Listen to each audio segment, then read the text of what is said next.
TikTok, time to rock. Good evening, good morning. I'm sorry, I'm laughing because someone pointed out in the comments that you smile every time I say TikTok, time to rock. Well, I'll try to be solemn. Let's try it again. Take two. TikTok, time to rock. Good evening, good morning, good afternoon to everyone who's watching from all over the world. I'm your friendly neighborhood philosopher, David Wood, and with me now is the man who never smiles or laughs at anything, Robert Spencer. How you doing, Robert? Well, you know, the author of the Quran has to be solemn. Got solemn and grim. Solemn and grim. Yeah, just so everyone knows, to anticipate, I'll be deleting this YouTube channel next month, but there will be a video about that in the morning. So check that out when you get a chance tomorrow. I'll have everything up and running. Basically going to massively restructure in every way I could think of restructuring that would make me better off in terms of not being censored involved destroying this channel and building in a different fashion. So more on that tomorrow.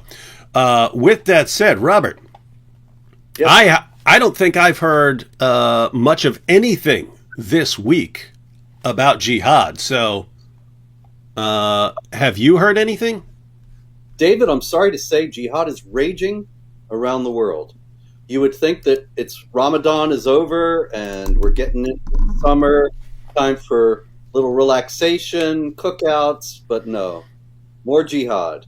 That's weird. And so, yeah, it's really very strange, but I can't explain it. I'm sure it probably has to do with poverty and ignorance.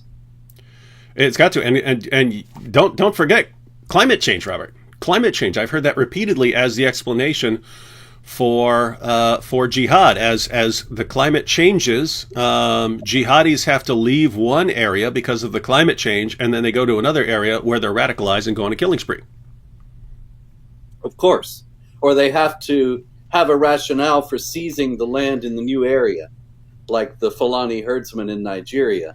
And so they just conveniently happen upon the doctrine of jihad. Mm-hmm. Very, very strange. I've heard this many times, what you're saying. It's ridiculous, of course, but it does lead me to a lead story this week, and it's a dumb infidel story that I thought was kind of ironic, just because, well, you'll see as we go through it. This is a story that's only tangentially jihad, actually. It's about the actress Mia Farrow, who you may remember from... Is that one of those old school... It sounds like that sounds like something from one of the movies like my wife watches and tries to get me to watch, and I'm like, no. That may be so, but in any case, she did give birth to the devil in one movie, so you have to give her that. In any case, she was responding to a tweet from Rob Reiner, the famous actor who was the meathead. I know him. On the Family TV show. I know Meathead. So he says, it's simple. Republicans don't respect women. And Mia Farrow responded, they'd be happy to impose Sharia laws. Now, I thought this was interesting on several levels. One is, Mia Farrow's heard of Sharia? Very interesting. Second, Mia Farrow doesn't like Sharia? And I think, of course, it's because she's talking about non-Muslim Americans that she can speak in a way that is negative about Sharia. I am 100% certain that in any context involving actual Sharia, particularly involving the treatment of women, Mia Farrow would be warmly positive and complimentary and probably disparage anyone who criticized the treatment of women in Islam for having a white savior complex or some such. Yeah, if it had been if the story that or situation she had been commenting on had involved something with, some jihad group or something like that, and she said something about they want to they'd be happy to impose Sharia on you, man, she'd be in trouble. How dare you? So it's interesting that a certain kind of people in the United States today, as well as in Europe, feel free to criticize Sharia when they're using it to speak about non-Muslims who are not applying Sharia.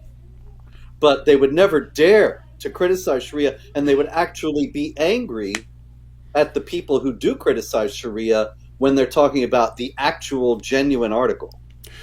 Now, I actually think that's kind of cool, Robert. I mean, if people started talking about Sharia negatively, but only when it applies to some imaginary non-Islamic version of Sharia, but they're using it as an insult. They're using it to insult people. You are trying to impose Sharia. Not the Sharia that has anything to do with Islam, but Sharia. And if they could actually bring it back to where it has a negative connotation for them, that would help us in the long run, I think. Indeed. Well, it does have a negative connotation for them. This Mia Farrow incident shows that. They just would never admit it explicitly. But only out in these kind of indirect and accidental ways. By the way, did any of these standard, Linda Sarsour, any of these people jump in and say, "What do you mean? Sharia is just choosing what we want to eat and praying when we want to pray. What are you talking about?" None of that? I don't think so. But did delete the tweet later, and so the record's not there, but also it indicates that maybe she did get a bit of flack for this. Meanwhile, speaking of fantasy Islam taking up space in the minds of dumb infidels, the Audi Automobile Corporation published a sales video that says "Celebrate Diversity," and the tweet that they put out with the video says, "For EU Diversity Month, Audi is setting an example when it comes to diversity. This video shows what that means and why diversity is only effective through inclusion. Celebrate diversity." And so they have this video with all these people of different colors walking around doing various things. And I think, why is this? Does anybody think this is going to make me want to buy an Audi? But that's another story. If they want to position themselves as the car of the woke, that's their business. But what was interesting about the ad was that in the middle of it, it has a very severe-looking young woman wearing a black hijab and unsmiling, looking straight at the camera, and she holds up a gay flag, the rainbow flag, very, very slowly and solemnly raises it in front of her. Now, imagine the vanishingly small subset of women who wear hijab who support gay rights. Now, mind you, there may be women who wear hijab who support gay rights but wouldn't dare to raise the gay flag publicly because they're wearing the hijab under duress because they know they'll be beaten or killed if they don't wear it, whereas while secretly they hold to the values of Western secular society, and consequently they would happily hold a rainbow flag, but they would never dare to do it in public any more than they would dare to take off their hijab in public. What you need for the Audi ad to work is a Muslim woman who is willing to buck Sharia publicly and yet not willing enough to buck Sharia publicly to take off her hijab. And I think this is really, how many people could this possibly be? Probably it's more likely what we have here is a case of Audi indulging in the fantasy Islam that people in the West want to believe exists, that is completely compatible with Western secular 21st century pluralism. And if they really wanted the sort of diversity that the various companies of the world are trying to impose, it actually involves real Islam, right? I mean, the kind of ideological diversity that YouTube imposes is actually you can legitimately call for genocide against non-Muslims. You can call for the future violent subjugation of the entire world. So you've got Ali Dawa saying that apostates have to be killed, and he's proud of that. You've got Sheikh Asim al-Hakim, who's just laying out a plan for his viewers, and he's very popular, He's laying out a plan for his viewers, telling his viewers, guys, our community is not strong enough right now, but we need to be preparing and building for the future so that in 40 or 50 years, we can go door to door and knock and say, look, you're either going to convert or you're going to pay us protection money, or his sound effect, not mine. That's what he says. We're gonna slit your throat if you do not accept this. That's fine, but if we criticize it, suddenly, well, out of nowhere, we just get banned by YouTube, as has happened repeatedly. So in actual practice, if a car company or another company wanted to say, "Hey, this is the diversity we're actually imposing on you," it wouldn't be a girl in a hijab holding up a gay rights flag. It would be someone like, Ali Dawa holding up things saying we want to execute them. We want to execute them, and it's okay because diversity, right? It's diversity, and if you don't allow us to do that, you're being intolerant towards us. Ali with a head, man, with a severed head. Yeah, and to follow up, it would have to be, and no one's allowed to criticize us because our diversity includes the fact that no one is allowed to ever criticize us. And as morally insane as all of that sounds, that's what they actually do in practice. They can do whatever they want in their commercials, but when they actually try to promote various ideologies, this is what they end up doing. It's nuts. Hey, you're mentioning these YouTube Dawa guys reminds me, whatever happened to that guy who said he got stabbed in where was it, in San Diego? Oh yeah, Sheikh Uthman. Yeah, I've never seen any follow-up evidence. Several people have contacted the police station, Freedom of Information Act, requesting police reports. We haven't been able to find anything, which is very strange. He said he'd filed the report and the police had the weapon and they had the video, they had everything, and they're going to get this guy, and not a peep from anyone after that. So very strange, considering this was an anti-Muslim hate crime, according to Sheikh Uthman. Very strange, yes. What on earth could account for it? Oh, and by the way, people are putting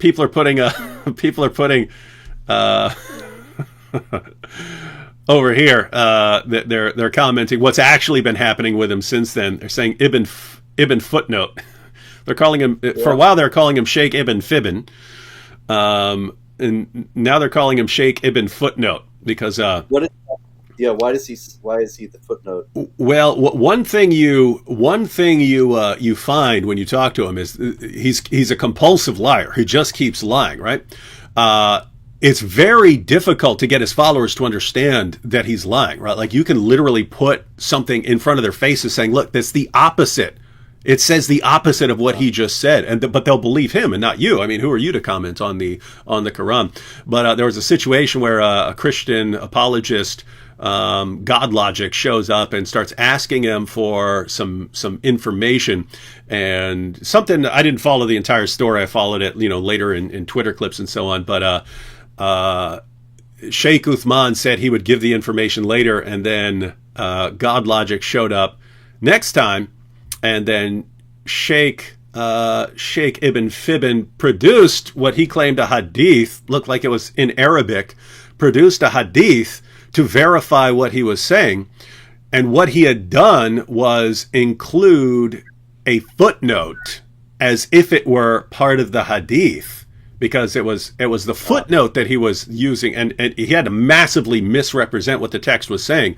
But it's the idea of including a footnote in the text and pretending that it was part of the hadith. And other than that, he couldn't produce anything to defend what he was saying, just a footnote.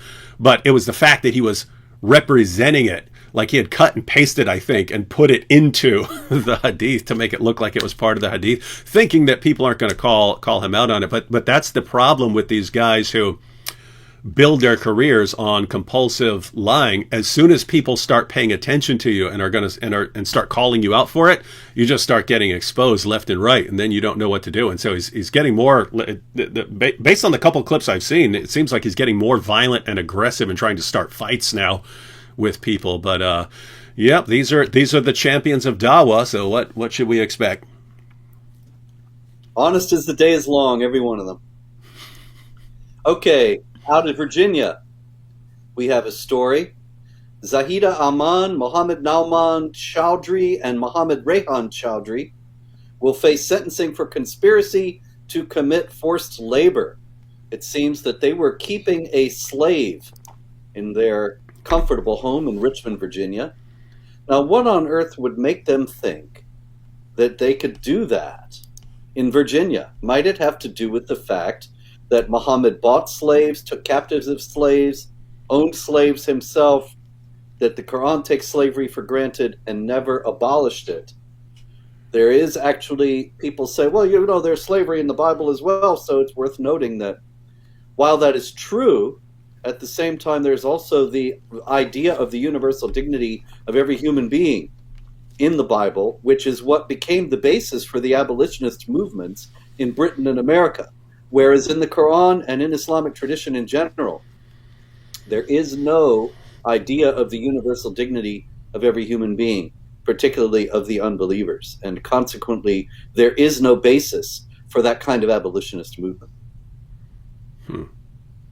Yep. And by the way, we've heard a lot of those stories over the years, haven't we? About someone keeping a slave in the UK, keeping a slave in Europe or this or that country.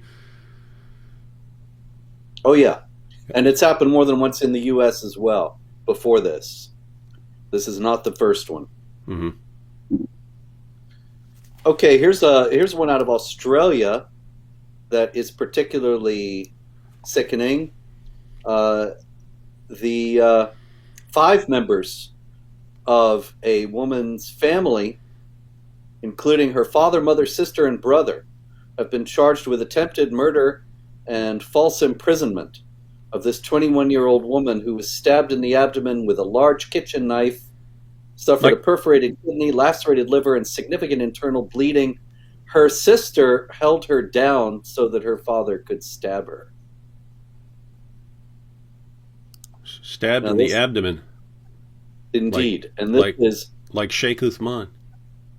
Like Sheikh Uthman, only probably this is a little bit more serious because real charges have been brought. A real investigation is being undertaken. This is going to court. And what we get from it is this. Over the course of a number of days, the family members of the victim became aware of her entering into a relationship with a man of a different faith.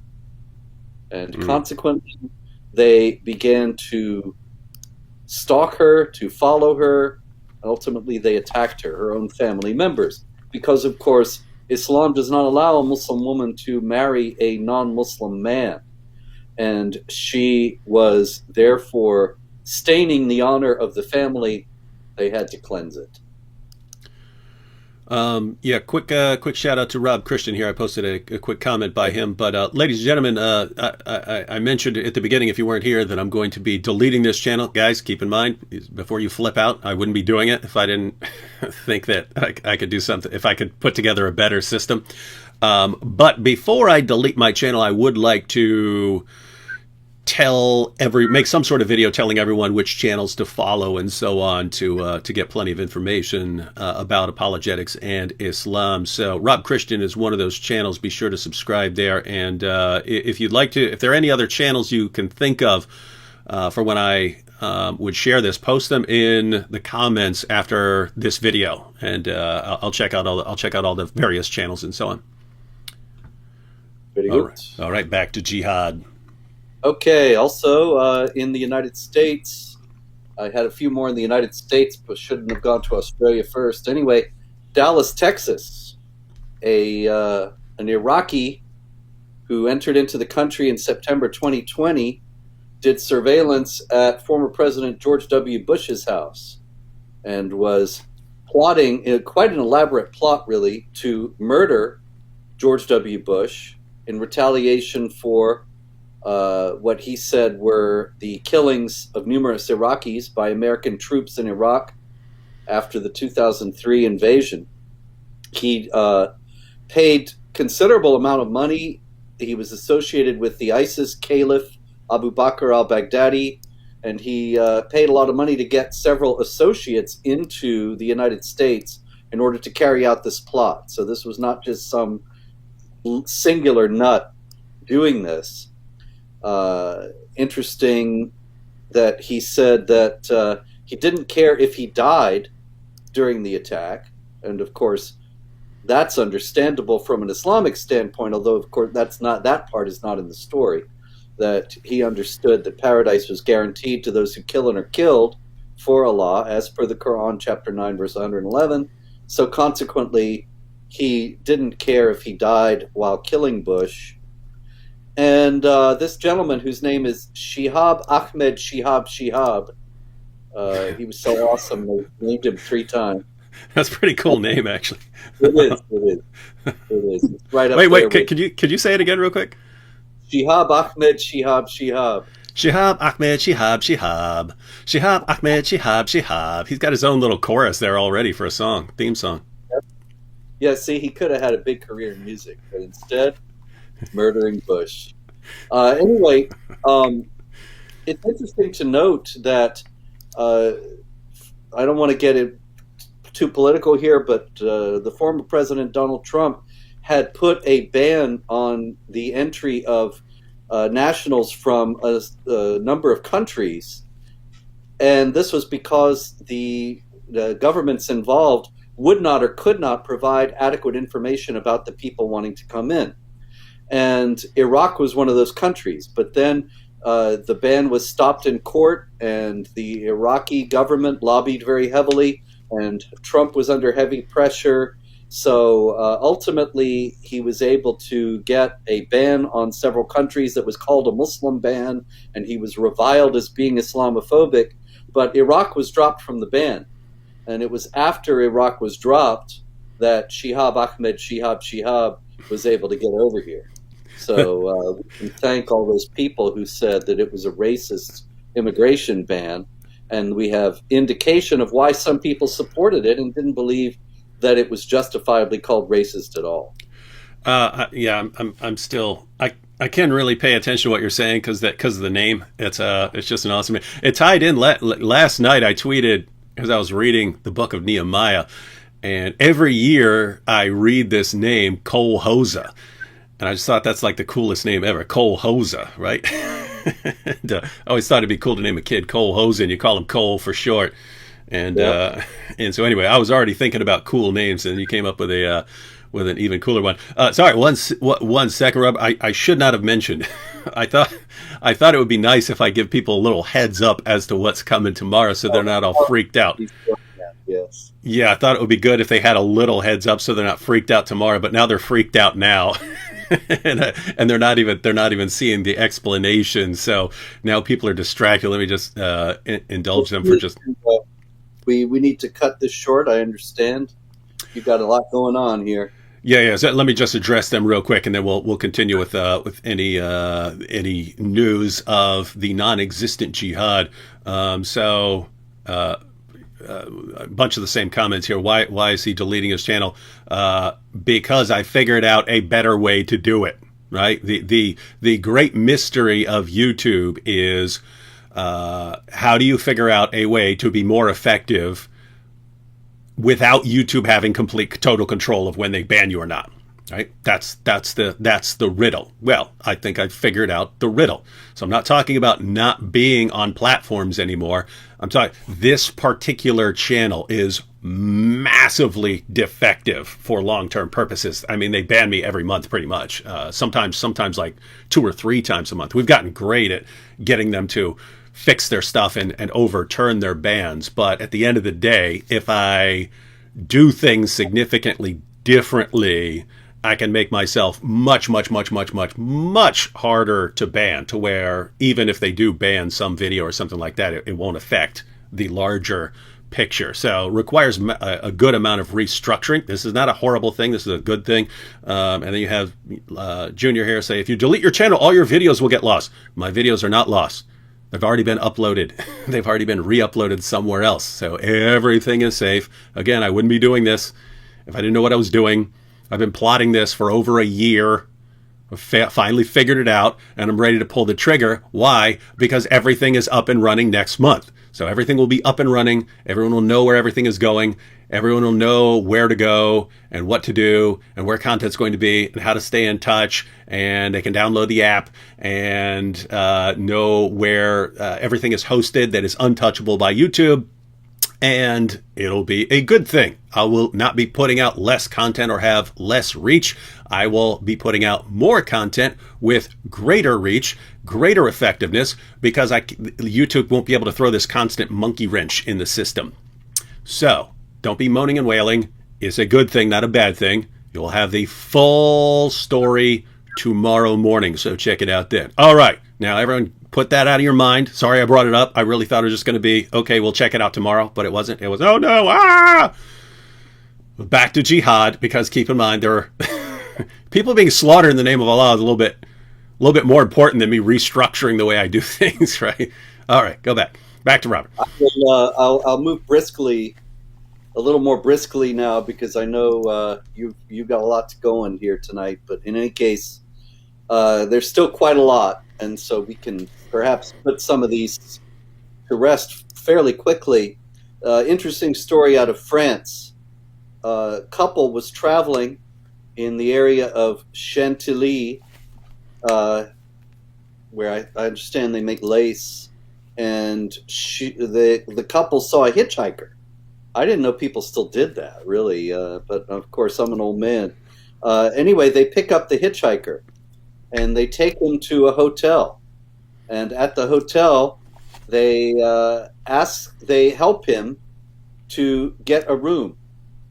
But to show his gratitude, then, this hitchhiker yelled, what do you think he yelled, David? Peace and love. No, I want to continue my reign of 100% accurate answers. I'm going with Allahu Akbar here. You are correct for $100. Yes, he yelled Allahu Akbar, and he stabbed her in.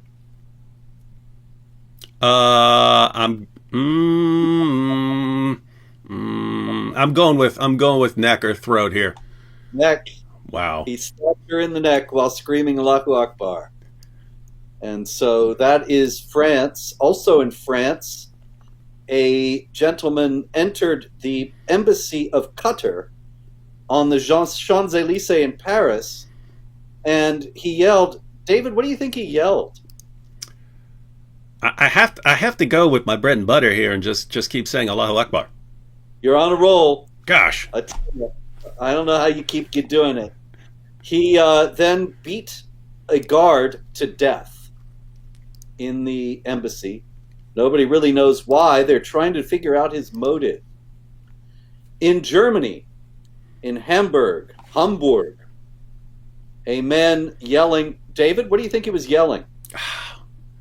Peace and love, MAGA, I'm trying to think, let me think, Allahu Akbar?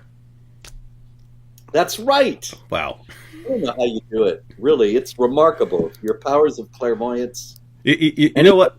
You know what? It's I come up with so many awesome ideas, and then I immediately forget them. We were doing a show. I don't remember if it was last week or the week before when you were doing this, and I said we should have a game show where you're the host, and we've got three contestants, and then you keep asking the question, and they keep guessing the wrong thing, and I just keep saying neck or Allahu Akbar, and I win all the money. But I said that, and then immediately forgot about it, and so after the show, people messaged me, "Hey, when are you going to do that show?" I was like, what show? What are you talking about? And they had to describe it again because I had already forgotten it, but now I remember why it would be awesome. Anyway, interesting thing that I've seen twice now this week. And the guy in Hamburg who was yelling Allahu Akbar burned a New Testament. And I also saw the burning of a Bible elsewhere in Europe this week. Although that one came in just before the show, I don't have it queued up. Maybe we'll get to it next week. But in any case, it seems as if this is some new thing that some jihadis have fashioned upon. And I think they must be so disappointed when Christians don't react with the same horror and rage, rioting and killing, that Muslims react to bring when there are burnings of the Quran here and there. And of course, we just saw extended riots in Sweden over a Quran burning that was canceled, that never even happened. Just the idea of burning the Quran incited murderous rage. So this fellow, I guess he thought he was going to do a little payback and burned a New Testament while screaming Allahu Akbar on the street. Nobody seemed to care, oddly enough, although apparently he is wanted for lighting a fire out in a public street. But that's it. Wow. Strange stuff. Quick comment from L here. Hey, yo, L says, you have our support. Hey, L, I was wondering if you'd like to run a channel. One of the ways to get around YouTube is to have content spread across multiple channels that are run by different people, so that, you know, striking one doesn't knock down all the channels. But if you'd like to run one of them, I will supply you with content and you can run a channel. So I don't know what kind of free time you have, but let me know, because you're one of the first people I thought of when I thought of someone who might want to run one of the channels to spread my content. Let me know what you think. All right, back to Jihad. Uganda. Becoming a horrible place for jihad. Yes, you're right. In Uganda, at the Malakachomo Revival Church of God, Pastor Wilberforce Naya was preaching. I think these are all great names. And Sheikh Musyoya Anasi and his wife came to listen to Pastor Wilberforce Naya, and they actually converted to Christianity. What happened was church members visited the home of Sheikh Musyoya Anasi and prayed for his wife. She had been sick for 2 years. And after the prayer for healing, he said, she had been suffering from acute pain in her throat that made her not able to swallow dry food, etc., etc. After the prayers, she requested some cooked bananas, which was prepared and eaten with ease. These miracles led me and my wife to give our lives to Jesus as Lord and Savior. There was great jubilation in the area, whereupon mosque leaders showed up at the house. What were they yelling, David? I got to go with Allahu Akbar again. You are correct. Once again, really amazing. That's like 30 straight or something. Yeah, you should go on Jeopardy. It's astonishing, really. Anyway, they were carrying machetes, clubs, sticks, and marching toward our church building, chanting Allahu Akbar, Allahu Akbar. And the Christians fled. The Muslims destroyed the church and the home of Pastor Wilberforce Naya in retaliation, but they weren't able to get hold of Sheikh Musyoya Anasi and his wife, although they are certainly in danger of being killed if they are found. This is, of course, because Islam forbids not only proselytizing for another faith, but also conversion, and consequently the sheikh and his wife faced the death penalty for converting, and Pastor Wilberforce Naya the death penalty for having preached to them. Yeah, you wonder why, groups like CARE don't mount a campaign in places like Nigeria and Uganda to show people that their westernized, watered down, whitewashed version of Islam here is the correct one. You really got to wonder, why on earth do they not do that? One of life's great mysteries. It is. In India, there's always quite a lot in India, a jihadi wearing a burqa, as a matter of fact, which was interesting, walked into a newly opened wine shop in Jammu and Kashmir, dropped a grenade through the window, causing an explosion which killed one employee and left 3 others injured. Now, of course, this is something we have seen before also, the destruction of liquor stores. I've seen videos out of Europe over the years, I'm sure you've seen them as well, David, of Muslims going into liquor stores, going down the aisle, just picking up bottle after bottle and throwing it to the ground. until there's just a river of booze on the ground. And in this case, of course, one person was killed. What's interesting is that the suspect, the perpetrator, was wearing a burqa and thus consequently will almost certainly never be found. While in the West, if you raise national security issues regarding the hijab, niqab, or burqa, then of course you're Islamophobic. And yet stories like this, they come on a very regular basis. You remember last week or a couple weeks ago we were talking about Australia and that absolute psychopath, Momena Shoma, the woman who, screaming Allahu Akbar, oddly enough, stabbed her landlord in the throat, is now in prison, and she was in prison. She pulled was it a knife or a club? I think it was garden shears. Wasn't it garden shears or something? Yeah, it was big. It was garden shears out of her hijab, and started to stab another inmate. And so the security issues of this clothing are never discussed, and it's Islamophobic even to bring them up, but they nonetheless are quite real. Yeah, you know, as someone who's spent quite a bit of time in prison, I've heard of all kinds. There's been all kinds of stabbings. People can make a shank out of almost anything. Toothbrush, hunk of metal that they get from somewhere, almost anything. But just having some garden shears is a new one to me. Well, that shows, am I not mistaken, that shows that she was trusted, that she was allowed to be around these things that were potentially dangerous. So the prison officials were assuming that this was somebody who was reforming and probably had not a shred of evidence for that. Or maybe she was enrolled in a de-radicalization program. And by the way, as someone who knows the system, she must have been extremely trusted, right? Because you have like lawn crews and so on that are, their job is to go around doing this stuff, but they are very careful about returning any sort of item. So if you're checking out some tool that you need to use, one, you're supervised while you have these things, and two, you're not getting to the rest of the population without returning that. And then even so, everything has its place. And even after everything's been returned, they still give you the full body pat down to make sure you're not hiding something on you. And, so something like garden shears you can't hide that from a pat down unless they're just not patting you down because, hey, you can't put your hands on me, I'm a Muslim. And they say, okay. That's right. Would be Islamophobic. All right. Several stories out of Nigeria, of course, unfortunately.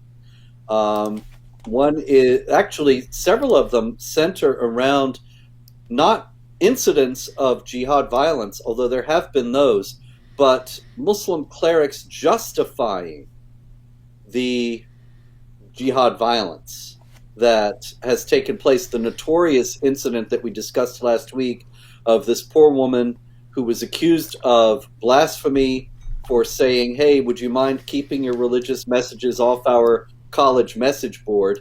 And she was brutally murdered, burned alive, and so on. And there's a lot of fallout from that. This Muslim cleric in northern Nigeria, Bello Yabo, another good name. Not as good as Shihab Ahmed Shihab, to be sure. But Bello Yabo says, a young person in Sokoto insulted Allah's prophet. In Sokoto, we kill such people. We don't tolerate such idiocy in Sokoto. Here, we kill. When you touch the prophet, we become mad people. No talk of a person being out of his mind. Kill him. Anyone who touches the prophet, no punishment, just kill. Even if the person repents or recants, forgiveness is Allah's business. We must kill such people. Out of his mind, but buys a device, data, opens social media, and insults the prophet, kill him. Don't report as a grievance to any authority. Kill him, even if he is an Islamic teacher, much less a useless rascal. Yeah, and I've seen several Muslim leaders post things like that on Twitter after the attack. And what's amazing is they're allowed to post things like that on social media. Meanwhile, our friend, the apostate prophet, just got banned for. He just got banned. All he said was Muhammad was mentally ill or something like that, and that got him banned for calling for violence based on religious affiliation. Fortunately, he did win his appeal. A bunch of his fans raised a little uproar, and they restored it. But then when he announced that he'd been restored and unsuspended, and just said, Twitter should have apologized, Twitter then banned him for that. And he got that one restored and so on. But it's like, my goodness, just any random criticism of Muhammad can get you suspended. Meanwhile, if you're calling for actual murder or genocide, you're fine. So the rules are so interesting. Indeed. And so we also had a Nigerian policeman who made a video that was widely distributed saying anyone insulting the prophet should be killed, and anyone questioning about that is a kuffar. Very simple message. Irate youths in the Warji local government area of Bauchi State, also in Nigeria, set houses and shops on fire on the rumor of another blasphemous message by a different Christian woman named Rhoda Jatau. And so the police are battling these mobs in that area. That is what is coming out of Nigeria. In Turkey, leaflets were distributed quoting the Quran and calling for the stoning to death of LGBTI plus, I don't even know what this stuff stands for anymore, but anyway, of gay rights people, gay rights activists. They want them stoned to death, quoting Quran and Hadith, which is interesting since, as we have discussed before, non-Muslim politicians have no trouble understanding that the Quran and Hadith are entirely benign and compatible with Western secular pluralism. It's only some Muslims who seem to never get that idea and to instead find violence and calls for violence in it. Very strange. In Bangladesh, a woman was assaulted for wearing a short dress. She was, of course, assaulted by Muslims. Oh, and here's another story. Actually, I should have done this one with the Audi story because it's the same kind of thing. Western University in London, Ontario, in Canada. They put up a poster for the International Day Against Homophobia, Transphobia, and Biphobia. Biphobia. Anyway, all these phobias. Anyway, that's another story. The poster featured all these colorful people and various embraces and kisses and so on, and including two women wearing hijab, looking like they were about to kiss each other. Whereupon Muslims were enraged and said that this imagery may be upsetting, was upsetting to some Muslims, was an insult to Islam. Singling out a Muslim religious symbol in that setting is inappropriate. What is portrayed is extremely disrespectful, insensitive, and completely unacceptable to the Muslim community. What's interesting about this is I'm sure that university officials had no idea.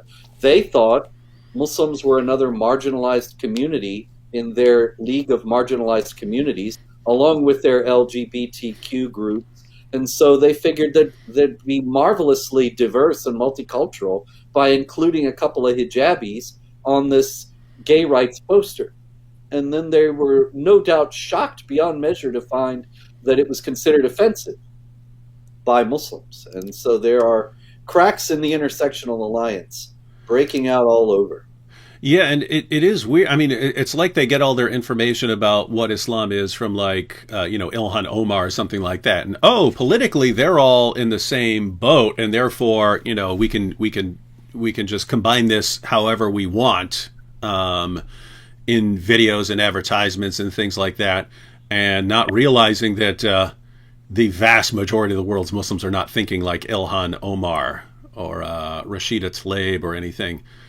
Interesting stuff. But the other thing is, it is interesting that even in other parts of the world, they're seeing various dynamics in light of what they think about how things are based on the fact that they're seeing everything in the West. So just to give an example, that like YouTube will ban a video. This happened multiple times, but if I point out like a Christian pastor being killed in Pakistan or Christians being persecuted in Pakistan, YouTube will ban that as hate speech. And if you figure out, if you get down to the bottom of it, you're looking through the policy saying, what in the world are they applying here?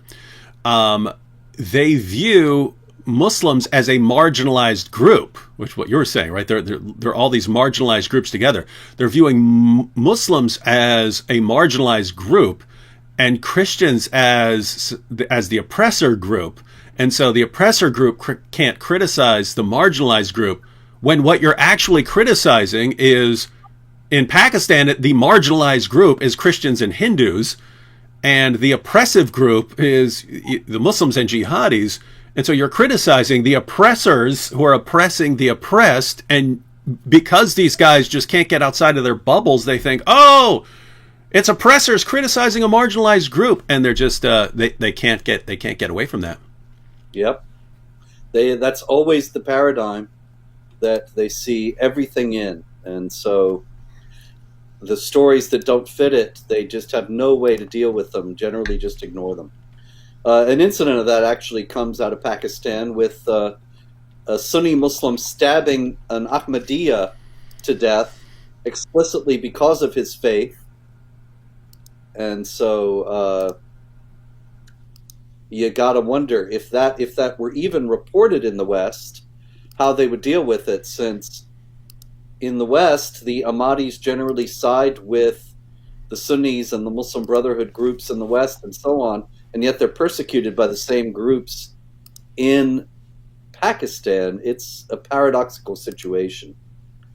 Anyway, I know you got to go, so let's just rush through a couple things more here. There was another honor killing in Pakistan, a terrible story reminiscent of a story out of Texas from many years ago. A couple of sisters, Anisa Abbas and Aruj Abbas, they had moved to Spain and gotten out of Pakistan. But they had married men that the family did not approve of, and the family created a story to get them to come back to Pakistan. And they went back. They fell for the story. They went back, and they were murdered by the family in an honor killing. This is very much like the terrible story of Amina and Sarah Saeed, the two sisters in Texas who had an Egyptian Muslim father who was very oppressive and enraged at them over having non-Muslim boyfriends. And they had actually escaped and were living away from the house and were safe. But the family lured them back, and then the father killed them. This was on New Year's Day 2008, I believe, maybe 9. In any case, that was right in the Dallas area, right in the United States. And this kind of thing happens, unfortunately, quite frequently. In Iraqi Kurdistan, also this week, a Muslim stabbed his sister 28 times. Even though the multiple stabbings, he didn't kill her. And he did so because she married outside the will of the family. In France, a 90-year-old French Jewish man was murdered. He was pushed out a window by a Muslim, his Muslim neighbor, which is very much like a story from several years ago when an elderly Jewish woman was pushed out of a window by her Muslim neighbor who was yelling. What do you think he was yelling, David? Allahu Akbar. It's an uncanny. I don't know how you do it. It's a gift. It is. Plenty more. There was a Muslim child in India calling for a genocide of Hindus and Christians. That one I saw.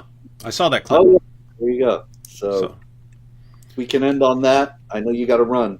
Yeah. One thing is, since you mentioned, and this has happened repeatedly over the years, you have a father or brother or something like that. The family is plotting to kill some girls for being too westernized.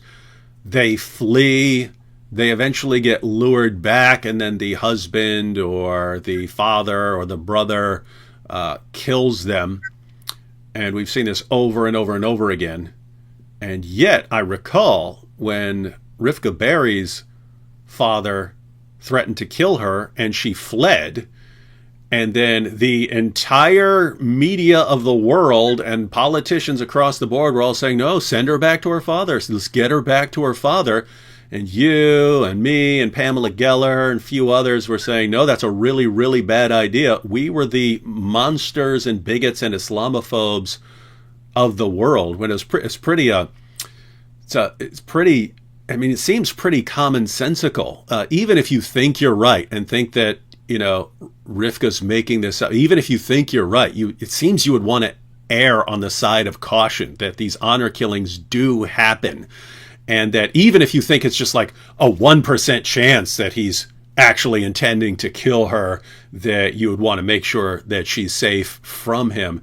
And yet it was just Islamophobic. And just imagine any of these other cases, where a woman flees her husband because he's threatening to kill her, or girls flee their parents because their parents or the brothers plotting to kill her. If in any of these situations, while the girl had fled and was safe, if you were to come along and intervene and say, do not let that girl go back there, you would have been condemned as a monster, even though they were actually ultimately killed. And so just a sick, all these complete, morally insane people who masquerade as journalists and politicians and so on. It's when they say really stupid things. There are actual real life consequences to these things. I mean, people actually die over these idiotic ideas that they keep spreading. And so anyway, what do we got? They got, every spot with every bit of power for controlling what people think they've got control of. And what do we got? Just a ton of fearlessness and relentlessness on our side. Yep. And the truth. Reality always that helps. Having reality on your side does help. But can you imagine, just what we've been up against over the years. When someone changes their mind, it's usually to agree with us.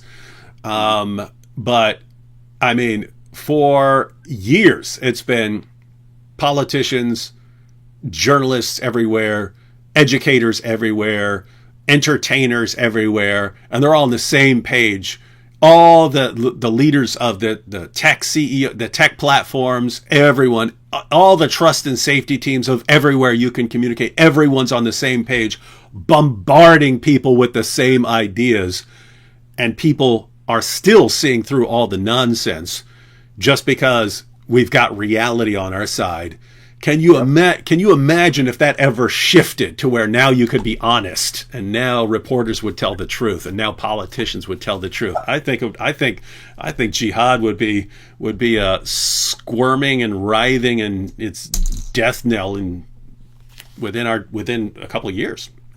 It never would have spread so far in the West, to be sure, if we'd been able to tell the truth about it on a larger scale. Yep. All right. Well, ladies and gentlemen, yeah, as I mentioned, I will be deleting my channel, but we will still be here next week, so it won't be by then. And Robert, we might want to try here sometime next month transitioning the show to your channel and see how that works out. Well, let's hope anybody would watch over there, but we can give it a try. Well, yeah, fortunately, the people who watch, we have enough time to tell them, hey, that's where it's going to be. And so they can actually start spreading the word and so on. So I should actually do some videos. Maybe that'll liven the place up a little bit. Yeah. I can help you out with that. Okay. All right. Well, thanks, Robert. Thank you all for joining us. for this week in Jihad. It's always possible. It's theoretical. It's logically possible that there will be no Jihad news this coming week. This could be the last episode. But as we pointed out, reality, man, reality sucks sometimes. So we'll see you all next week.